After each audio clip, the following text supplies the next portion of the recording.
اور یہ نہ ہو کہ قیامت والے دن وامتاز الیوم ایھا المجرمون میں تم بھی کھڑے ہو جاؤ، اور اس دن پھر ویوم یعض الظالم علی یدیہ، اس دن پھر اپنے ہاتھ کاٹو کہ ہائے ہم نے لبیک والوں کے ساتھ یہ ظلم کیوں کیے تھے۔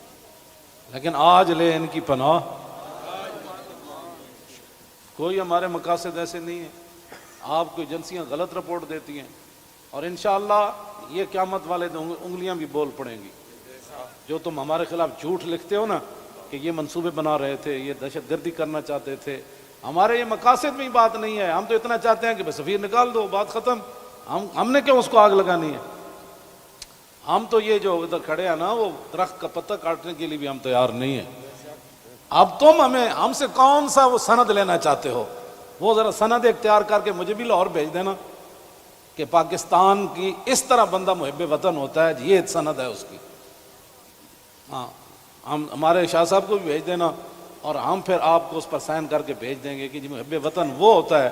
میں آپ آگے حذف کر رہا ہوں سارے، ہاں محب وطن کون ہوتے ہیں میں حذف کر رہا ہوں ساری باتیں۔ ہاں جی، یہ باتیں ہم نہیں کرنا چاہتے۔ ہم رسول اللہ کے غلام ہیں، اور حضور کی عزت کے لیے ہم باہر نکلے ہیں۔ تم نے ڈاکہ مارا ووٹوں پر، ہم نے کوئی احتجاج کیا؟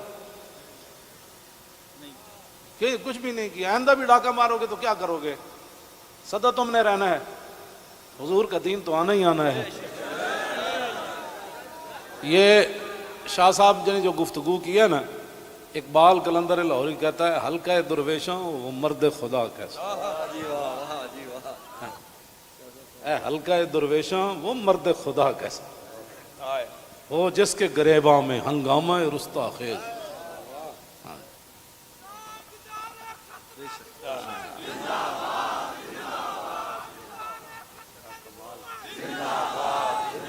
وہ حلقہ درویشاں وہ مرد خدا کیسا۔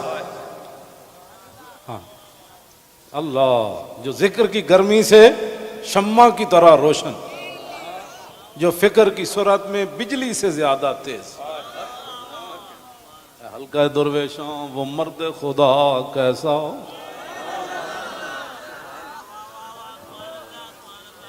وہ حلقہ درویشاں وہ مرد خدا کیسا، حلقہ درویشاں وہ مرد خدا کیسا۔ غیرت ہے بڑی چیز جہان تگ و دو میں، یہ سارے یہ تو آپ، کل میں نے جب آپ کا منظر دیکھا نا تو میں نے کہا صدیاں گزر گئیاں۔ آپ نے جو وہاں کل منظر بنایا نا، یہ بنانے سے نہیں بنا، بات کہیں اور سے آ گئی۔ تاجدار ختم نبوت